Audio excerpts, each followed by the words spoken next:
자, 오늘 우리에게 주시는 하나님의 말씀, 누가복음 12장 54절부터 59절까지 말씀입니다. 또 무리에게 이르시되 너희가 구름이 서쪽에서 이는 것을 보면 곧 말하기를 소나기가 오리라 하나니 과연 그러하고, 남풍이 부는 것을 보면 말하기를 힘이 더 오리라 하나니 과연 그러하니라. 외식하는 자여, 너희가 천지의 기상은 분간할 줄 알면서 어찌 이 시대는 분간하지 못하느냐? 또 어째 옳은 것을 스스로 판단하지 아니하느냐? 네가 너를 고발하는 자와 함께 법관에게 갈 때 길에서 화해하기를 힘쓰라. 그가 너를 재판장에게 끌어가고 재판장이 너를 옥졸에게 넘겨주어 옥졸이 옥에 가둘까 염려하라. 네게 이르노니 한 푼이라도 남김이 없이 갚지 아니하고서는 결코 거기서 나오지 못하리라 하시니라. 아멘. 오늘 아침에도 비가 오더라고요. 얼마 전에 비가 참 많이 왔습니다. 비가 오면 좀 불편하죠. 비즈니스 하시는 분들도 영향을 받으십니다. 저는 비가 많이 와야 된다고 생각하는 사람입니다. 제가 보면은 시간이 지나면 지날수록 비가 오는 게 문제가 아니라 비가 안 오는 게 문제가 되는 것을 보게 됩니다. 지난번에 비가 올 때 이 비가 참 내륙지방의 농장에 좀 많이 내렸으면 좋겠다라는 생각을 많이 하고 그렇게 기도도 했습니다. 모르겠습니다. 내륙지방에는 얼마나 비가 왔는지. 제가 어쩌다 뉴스를 듣게 되는데요. 더보 지역은 2주 안에 비가 안 내리면 수도를 제한해야 된다고 할 정도로 그렇게 가물더라고요. 근데 그게 이제 내륙 지방만 그런 것이 아니라 시드니도 그렇게 될 수 있다는 거예요. 시드니도 여기 이쪽은 우리가 비가 좀 많이 온 걸로 알고 있습니다만 저 수원지가 비가 와서 차야 되는데, 그래서 참 그렇다. 또 우리 대한민국도 물이 굉장히 많은 나라였습니다. 제가 가서 보니까 웬만한 그 시냇가가 상당히 말라 있어요. 그 화면으로 봤습니다만 포천에 무슨 선장인가요? 무슨 거기 있죠, 산정호수. 거기도 뭐 물이 거의 상당히 많이 줄어 있더라고요. 산정호수. 자, 하나님은 우리 사람들한테 앞으로 일어날 일을 알 수 있는 능력은 주시지 않았습니다. 사람들은 앞으로 일어날 일을 아주 알고 싶어 합니다. 왜냐하면 그게 사람들의 번영과 행복뿐만 아니라 생존과 직결되어 있다고 그렇게 믿기 때문입니다. 그래서 지독하게 미래를 알고 싶어 합니다. 그래서 사람들이 가지고 있는 모든 능력 가운데 최고의 능력이 뭐예요? 미래를 알 수 있는 능력이에요. 그렇죠? 자, 그래서 그 가운데 또 가장 크게 알고 싶어하는 일이 뭐냐면 날씨 문제입니다. 지금도 날씨는 우리 사람의 삶의 가장 중심적 요인이긴 합니다만 옛날엔 더했죠. 농사가 주업이었을 때는 날씨는 전부였습니다. 가나안 종교도 결국 날씨에 관련된 거예요. 가나안 신들도 전부 다 날씨 관련입니다. 자, 이 날씨를 예측하는 일을 인류는 처음부터 해왔습니다. 자, 지금 꽤 시간이 지났으니까 상당히 실력이 늘었죠. 옛날에 날씨 예보는 상당히 좀 안 맞는 경우가 많았었는데 이제는 안 그래요. 그죠? 상당히 정확하게 날씨를 예보하고 있습니다. 예수님도 말씀하신 적이 있습니다만 바람은 어디서 왔다 어디로 가는지를 잘 모릅니다. 근데 요즘은 말이죠, 바람이 어디로 왔다 어디로 가는지 이걸 꽤 알아가고 예측하고 있는 것을 보게 됩니다. 물론 뭐 아직까지도 충분하지는 않지요. 그러나 우리가 계속해서 모를 것이다, 이런 입장이 불안해질 정도로 요즘은 잘 알아가고 예측하고 있지 않는가. 다 과학기술의 힘입니다. 여러분, 컴퓨터의 힘이 대단해져 가고 있습니다. 우리가 알고 있는 컴퓨터는, 지금까지의 컴퓨터는 컴퓨터가 뭔가 결과를 얻으려면 우리가 뭔가 입력을, 데이터를 넣어줘야지 컴퓨터는 꺼내주는 그런 거였는데 요즘은 어떤 식으로 가고 있어요? 우리가 넣어주지도 않았는데 컴퓨터가 알아서 자료를 수집하는 그런 방향으로 가고 있단 말이죠. 여러분들 조금씩 느끼실 거예요. 컴퓨터가 말이죠, 사람하고 바둑하고 싸우는데 사람이 졌잖아요. 지금 이게 보통이 아닙니다. 그러다가 컴퓨터가 지가 막 그냥 생산까지 해대기 시작하게 되면 와, 이건 엄청나게 어려운 문제다. 기술의 진보가 무섭습니다. 아무튼 컴퓨터는 일단 비빌 언덕이 있어야 돼요. 그래서 뭔가 판단하려면 데이터가 있어야 된다. 예수님도 오늘 말씀 보게 되면 사람들이 날씨 예보를 하려고 할 때 뭔가를 가지고 예측을 한다. 구름이 서쪽에서 오는 것을 보면 비가 오겠구나 라고 판단하게 된다는 거예요. 이스라엘에서 서쪽은 지중해입니다. 지중해. 그렇죠? 지중해에서 바람이 불고 구름이 오게 되면 비가 오겠구나. 남쪽에서는요. 남쪽은 사막 지역입니다. 뜨거운 지역이에요. 우리 마치 호주에 열풍이 부는 것처럼 거기서 바람이 불면 굉장히 덥겠구나. 비가 올지 엄청 더울지 바람이 어디서 불어오는 것을 가지고 판단할 수 있다. 자, 이제 뭔가 바람이 비가 올 것이다. 뜨거운 날씨가 덥고 이런 것들을 보면 전부 다 뭔가 미리 일어나는 일을 보고 판단할 수 있다. 이 미리 일어나는 일을 보통 우리는 징조라고 합니다. 징조를 보면 무슨 일이 일어날지를 상당히 알 수 있다. 근데 오늘 예수님의 말씀은 그런 일은 자연 세계에서만 일어나는 일이 아니다. 뭔가 일이 일어나기 전에 일어난 징조가 있는데 그런 거는 자연 세계에서만 일어나는 것이 아니라 역사, 시대 가운데서도 일어나고 영적인 세계에서도 일어난다라고 말씀하십니다. 그래서 56절에 이렇게 말씀하시지 않습니까? 외식하는 자여, 너희가 천지의 기상은 분간할 줄 알면서 어찌 시대는 분간하지 못하느냐? 그 말씀은 자연 현상에서도 비가 오거나 덥거나 할 때 앞에서 일어나는 징조라는 것이 있다. 역사와 시대도 마찬가지다. 영적인 세계도 마찬가지다. 어느 특정한 시대에 무슨 일이 일어날 때 반드시 징조라는 것이 먼저 나타난다. 그러므로 그 징조를 잘 살피게 되면 무슨 일이 일어날지를 상당히 알 수 있다. 사람들은 자연현상을 보면서 비가 온다, 날씨가 덥겠다, 이건 잘 예측을 하는데 왜 영적인 세계에서 일어나는 징조를 읽는 데는 그렇게 둔감한가? 오늘 예수님의 말씀은 그 말씀입니다. 여러분들은 영적인 징조에 대해서 관심이 있으십니까? 영적인 징조에 대해서 관심이 있어요? 근데 오늘 말씀 보게 되면 우리 예수님은 예수 믿는 사람들이 영적인 징조에 대해서 둔감한 것을 좋아하세요? 안 좋아하세요? 잘 모르시겠어요? 좋아하세요? 안 좋아하세요? 영적인 징조를 잘 모르는 것에 대해서 안 좋아하시죠? 그렇습니다. 우리 하나님은 하나님 믿는 사람들이 영적으로 둔감한 것을 좋아하지 않으십니다. 뭐라고 말씀하세요? 이 시대에 일어나는 영적인 징조에 대해서 민감하라, 놓치지 말아라. 그 바로 의미가 이 시대를 분간하면서 살아라 라고 말씀하시고 계신 것입니다. 그래서 우리 예수 믿는 사람들은 오늘 예배 드리고 있습니다만 교회 안에만 머물러 있는 것으로 만족하지 않죠. 그렇죠? 우리는 이 시대가 어떤 시대인지를 늘 관찰하는 것입니다. 여러분, 세계의 주인은 하나님이십니다. 창세기 1장 1절 태초에 하나님이 천지를 창조하시니라. 창조하신 그분이 주인이시죠.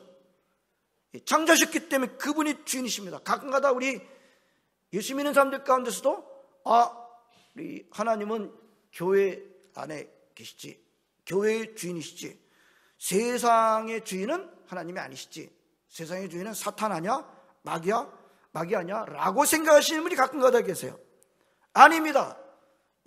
세상은 누가 창조하셨어요? 하나님이 창조하셨어요. 그렇기 때문에 하나님이 주인이십니다. 근데 왜 사람들이 자꾸 마귀가 주인이라고 자꾸 생각하게 되는 거예요? 속인 겁니다. 속였어요. 마귀가 마치 자기가 세상의 주인인 것처럼. 마귀는 할 줄 아는 게 없어요. 하나님께서 하신 것을 가지고 사기를 치는 것밖에 하는 게 없어요. 그렇게 속이니까 사람들이 또 거기에 속는 겁니다. 그래서 설치는 거예요. 아닙니다. 세상의 주인은 하나님이신 것입니다. 이 세상의 주인이 하나님이시라는 것에 대해서 둔감하다는 것은요, 굉장한 문제예요. 그냥 간단한 문제, 하나님이 이 세상의 주인이시다, 여기에 둔감한 것은 간단한 문제가 아니에요. 이게 창세기에 그 뿌리에 다 있는 겁니다. 창세기 3장의 타락이라고 하는 것이 바로 그 사건입니다. 그 사건이 뭐예요? 창세기 3장의 사건이 하나님이 주인이시라는 것을 인정하지 않고 내가 주인 되겠습니다, 마귀를 주인 삼고 내가 주인 되겠습니다 라고 한 사건이 창세기 3장의 타락 아닙니까? 그러면 여러분들, 세상의 주인이 하나님이시라는 것을 놓치는 것은 이 죄의 뿌리와 굉장히 깊은 연결이 있는 것입니다. 여러분, 하나님께서 세상의 주인이시다라는 것을 자꾸 놓치고 세상 사람들의 말을 귀 기울여 듣는 것, 이거 아니에요. 이게 뭡니까? 세상 하나님의 말씀은 자꾸 놓치고 하나님께서 하신 말씀은 자꾸 안 듣고 세상 사람들의 얘기를 자꾸 귀 기울여 듣는 것, 그게 뭡니까? 자기를 낳아준 아버지는 아버지라고 인정 안 하고 다른 어떤 깡패 하나 쫓아다니면서 자꾸 아버지라고 부르는 것과 별로 다르지 않은 거예요. 그러므로 성도 여러분, 여러분들 가운데는 하나님이 이 세계 역사의 주인이시라는 것을 놓치시는 분은 아무도 없으시기를 바랍니다. 자, 오늘 예수님이요, 우리 일상생활을 하면서 날씨를 분간할 때 뭐가 필요하다고 그랬어요? 슈퍼컴퓨터가 필요하다고 그랬어요. 아주 높은 지식 학위가 필요하다고 그랬어요.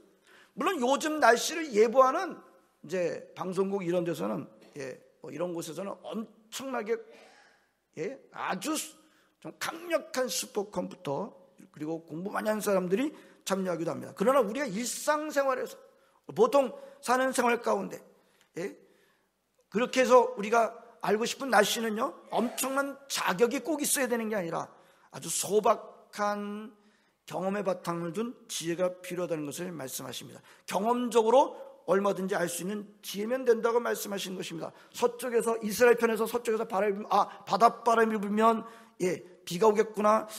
얼마 전에 우리 야외에서 제가 차를 한잔 마시면서 우리 함께 교제하신 분들이 계십니다. 그 중에 한 분이 제비가 낮게 날아다니는 거예요. 이 제비 보기가 쉽지 않은데 저 제비인데, 그랬더니 제비가 낮게 날아다니는 거예요.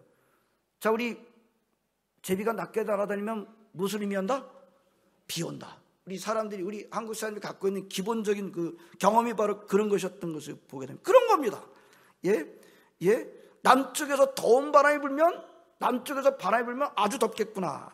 마찬가지라는 겁니다. 하나님이 이 세상의 주인으로서 이 세상 일을 하시고 계시는 것을 분간할 때도 아주 엄청난 지식과 학위가 필요한 것이 아니라는 겁니다. 여러분, 영적인 민감함이라는 것은 꼭 높은 수준의 지식만을 의미하지는 않습니다. 꼭 미래학자들만이 그 분간하는 것은 아닙니다. 예수 믿는 보통 사람들이라도 얼마든지 우리가 사는 이 시대를 분간하면서 살 수 있다라고 말씀하십니다. 57절 말씀입니다. 또 어째 옳은 것을 스스로 판단하지 아니하느냐. 스스로 판단할 수 있다는 말이 없다는 말이에요. 있다는 말씀이에요. 이 말씀은 적어도 시대를 보면서, 징조를 보면서 얼마든지 스스로 그런 것들을 판단할 수 있다. 시대를 분간하고 이 시대 속에서 무엇이 옳은지를 스스로 판단할 수 있으니 판단하면서 살아라, 이 말씀입니다. 자, 전반부는 그 말씀인데요, 오늘 뒤에 두 절은 또 전혀 상관이 없는 그런 말씀으로 마무리를 하시고 계신 것을 보게 됩니다. 네가 너를 고발하는 사람이 있어서 그 사람과 함께 판사 앞에 갈 때, 법관 앞에 갈 때 그 사람과 합의하기를 힘쓰라. 그렇지 않으면 너를 고발하는 사람이 너를 재판장에 끌고 가서 재판장은 너를 옥졸들에게 넘겨주고 너는 갇혀 있게 될 것이다. 그걸 염려하라. 우리 예수님은 주로 염려하지 말라고 그러셨는데 뭘 염려하라고 하셨냐면, 재판장한테 끌려가서 옥졸들한테 넘겨서 옥에 갇힐까 염려하라. 그렇게 되지 않도록 미리 조치해라. 미리 조치하지 않으면 한 푼까지 다 갚기 전까지는 거기서 못 나오게 될 것이다 라고 이제 오늘 본문의 말씀은 끝납니다. 생각해 볼까요? 아까 전반부에 무슨 말씀하셨어요? 시대를 분간하라. 날씨는 분간하면서 영적인 이 세계 징조는 왜 분간하지 못하는, 시대를 분간하라. 그런데 갑자기 네가 고소당해서 재판장에 갈 때 고소하는 사람과 빨리 화해하라. 이 말씀으로 진행하고 있어요. 무슨 뜻일까요? 어떻게 연결할까요? 결국 앞에서 말씀하신 시대를 분간하라는 말씀은 무슨 뜻이라는 거예요? 재판장 앞에 끌려가기 전에 빨리 화해하라, 이 말씀입니다. 예? 좀 연결하기 쉽지 않은 것 같아 보입니다만 그 말씀이에요. 이 시대를 분간하라 라고 하는 것은 심판날이 다가오고 있다, 심판의 주이신 하나님 앞에 끌려가기 전에 화해하라, 그런 말씀입니다. 여기서 나오는 재판장은요, 하나님을 의미합니다만 뿐만 아니라 잘 보게 되면 재판장만 하나님을 의미하는 게 아니라 고소하는 자까지도 하나님을 의미한다고 볼 수 있습니다. 그러므로 이런 의미의 말씀입니다. 일반적인 세상에서도 벌을 피하기 위해서 고소하는 사람하고 빨리빨리 화해하고 합의하지 않는가? 그렇다면 모든 우주의 대재판장 되시는 하나님 앞에 가기 전에 빨리빨리 하나님께서 보내신 자와 하나님과 화해해야 되지 않겠는가? 그게 바로 이 시대를 분간하면서 사는 것이다 라는 말씀을 하시고 계시는 것입니다. 자, 우리 신영락교 성도분들 여기서 좀 더 들어가도록 하겠습니다. 여기서 좀 더 들어가게 되면 예수님이 이렇게 말씀하신 의도가 또 뭔가요? 예수님이 말씀하시면 그냥 말씀하시나요? 예? 예수님이 행동하시게 어디 가시면 그냥 가시나요? 그런 거 없어요. 예수님이 행동하시면 다 예수님이 누구신지를 다 알려주시는 계시의 말씀이요, 계시의 행위입니다. 이렇게 말씀하시는 게 뭐예요? 예수님이 누구신지를 또 알려주시고 계시는 것이 분명합니다. 간단하게 말하면 오늘 시대를 분간하라, 예, 시대를 분간하라, 그리고 심판장 되시는, 심판주 되시는 그분과 화해하라, 그 말씀은 또 무슨 말씀이라는 거예요? 예수님이 지금 주시는 말씀을 잘 듣고 순종하라 라고 하시는 말씀입니다. 공식을 한번 만들어 보세요. 오늘 제일 처음에 전반부 뭐였어요? 시대를 분간하십시오, 시대를 분간하라. 근데 그 다음 말씀이 뭐라 했어요? 심판주 되시는 하나님 앞에 가기 전에 빨리빨리 화해하라. 빨리빨리 화해하라는 그 말씀은 또 예수님 3번은 잘 안 보이지만 지금 말씀하시고 계시는 예수님 말씀을 잘 듣고 순종하라 라고 하는 말씀인 것을 볼 수가 있습니다. 자, 여러분들은 이 시대를 어떻게 보십니까? 어려운 질문인가요? 이건 어려운 질문이죠. 이 시대를 어떻게 보십니까? 이게 어려운 질문이에요. 이 시대가 어디로 가는 것 같습니까? 이건 더 어려운 질문이에요. 질문을 바꿔서 보겠습니다. 자, 오늘 예수님께서는 오늘 본문을 통해서 저와 여러분들한테 지금 우리가 살고 있는 시대를 어떤 시대로 보라고 지금 하시는 거예요? 예? 지금 저와 여러분들한테 이 시대는 어떤 시대다, 어떤 시대라는 것을 보아라라고 말씀하시는 겁니까? 얼마 안 있으면 재판장 되시는 하나님 앞에 서야 하는 시대로 보라, 이 말씀이에요. 예, 오늘 예수님 말씀인 거예요. 예, 저와 여러분들로 이 시대를 어떤 시대로 보라라고 하는 것은 얼마 안 있으면 심판주 되시는 하나님 앞에 서야 하는 시대다, 이렇게 보라는 것입니다. 다 간단하게, 이것도 뭐 길어요. 간단해. 이 시대는 마지막 때로, 종말의 때로 보라는 말씀입니다. 예수님께서 이 말씀을 하셨을 때요, 먼저 구체적인 역사적 사건을 염두에 두셨습니다. 예? 예루살렘이 그 당시에 주후 70년에 로마의 디도 장군이 와가지고 예루살렘을 그냥 다 파멸시키지 않았습니까? 그 사건을 염두에 두셨어요. 근데 사실 그 사건만 염두에 둔 건 아니에요. 예? 구체적으로 70년에 망할 이스라엘을 염두에 둔 것이 아닙니다. 뭐까지 염두에 두신 거예요? 마지막 때까지, 역사의 끝에 있게 되는 종말까지도 포함해서 하시는 의미인 것입니다. 그런 관점에서 이 시대를 분간하라 라고 말씀하시고 계십니다. 사람들이 서풍이 불면은, 바다에서 바람이 불면 비가 오겠구나, 남쪽에서 바람이 불면 덥겠구나, 이런 거는 잘 분간하는데 왜 이 시대의 영적인 징조들은 잘 분간하지 못하는가?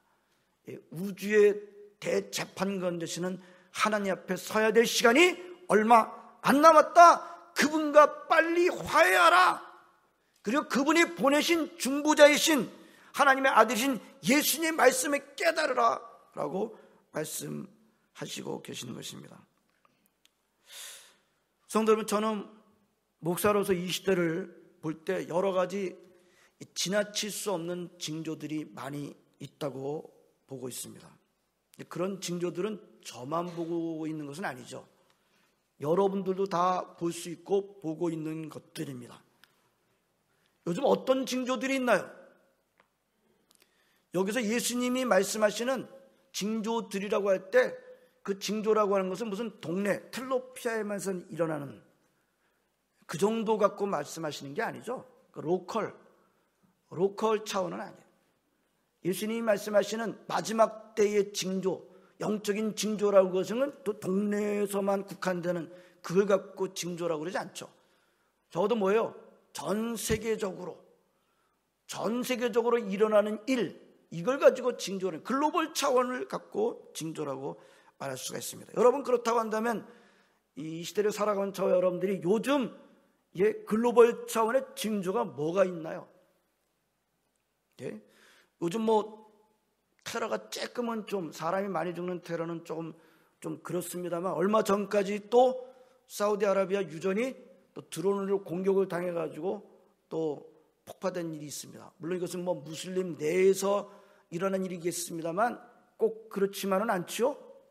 예, 이 회교권으로 말미암는 이 많은 여러 가지 도전들, 오래전 얘기 꽤 됐습니다만 9.12 사건 같은 것들, 그 다음에 일어난 많은 테러들, 우리는 이게 지금 어떤 로컬 차원이 아니고 글로벌 차원의 징조들이라는 것을 우리는 보게 됩니다. 예? 그 다음에 여러분, 요 생명복제, 이것도 만만치가 않아요. 지금 연구가 말이죠, 점점 만만치가 않고요. 또 어떻습니까? 사람들이 하나님의 말씀을 자꾸 버리는 게 심상치가 않아요. 예, 동성결혼 같은 것이 아주 큰 문제이기도 하고요.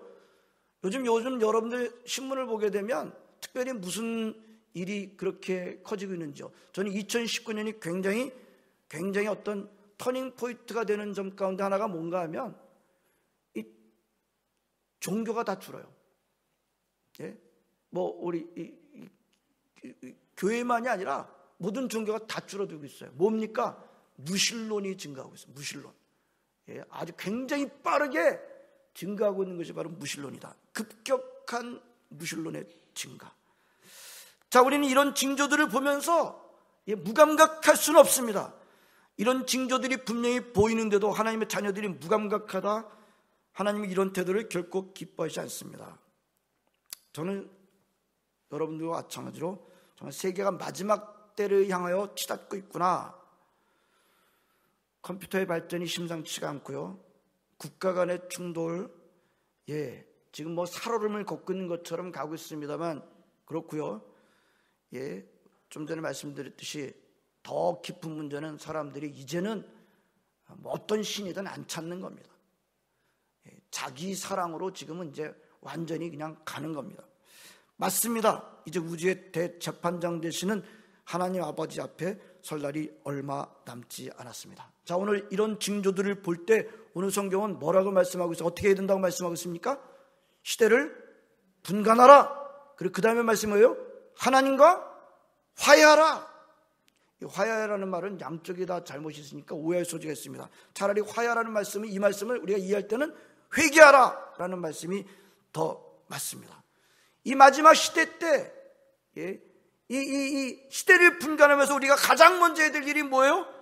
회개하는 겁니다. 방향을 완전히 바꾸는 일밖에 없습니다. 오직 예수님께로 가는 것뿐입니다.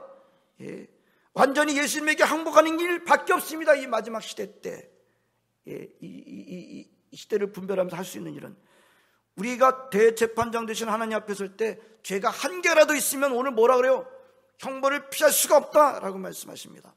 얼마 남지 않은 시간에 우리가 바로 준비해야 된다, 회개를 해야 된다. 그 문제는, 우리의 죄 문제는 오직 예수 그리스도만이 해결해 주신다고 성경은 말씀하고 있고 우리는 그렇게 믿고 있습니다. 오직 예수님만이 그 형벌에서 우리를 건져내실 수 있는 유일한 중보자이십니다. 그럼 우리는 딴 데 가면 안 됩니다. 예수님한테 가야 됩니다. 다른 데로 가면 안 돼요. 시간이 많지 않아요. 딴 데를 갈 수 있는 그런 시간이 없어요. 방황하고 헤매고 있는 그런 시간이 없어요. 예수님에게로 가야 하는 것입니다.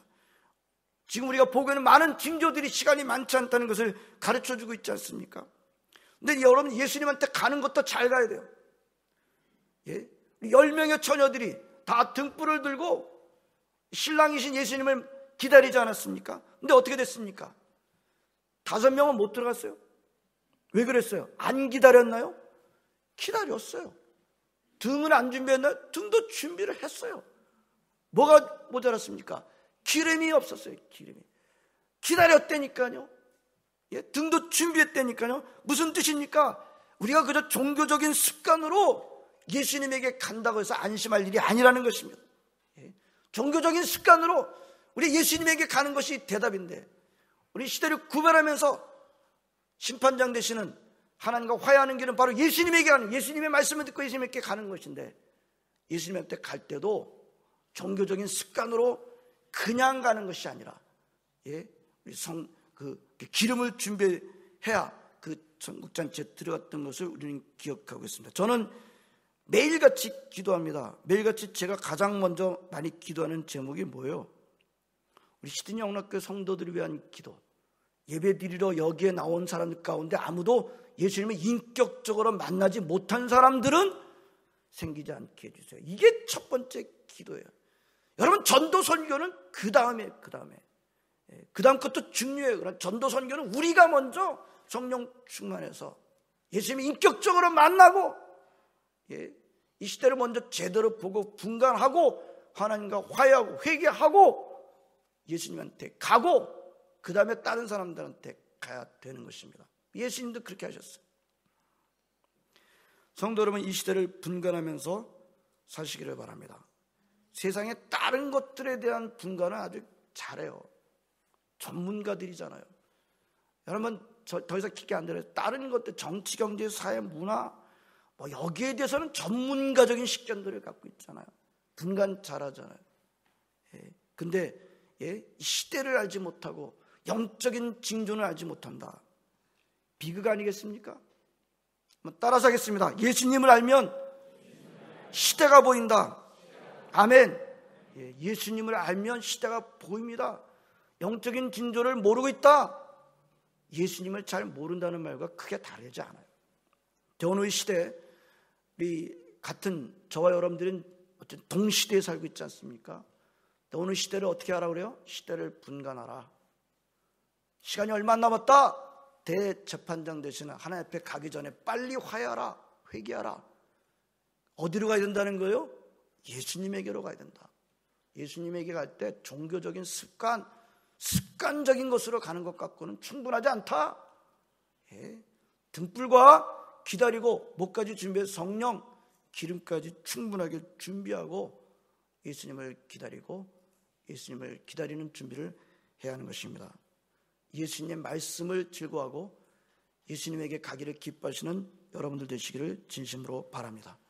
기도하시겠습니다. 하나님, 감사드립니다. 오늘도 주님의 전에 나와 하나님 함께 예배하며 하나님 아버지 나아가게 하심을 감사드립니다. 오늘 저희들에게 우리 주님께서는 이 시대를 분별하라 말씀하십니다. 얼마 남지 않은 우리 시간 동안 심판장 되시는 하나님 앞에 그때 가서 낭패를 당하기 전에 화해하라, 회개하라 말씀하십니다.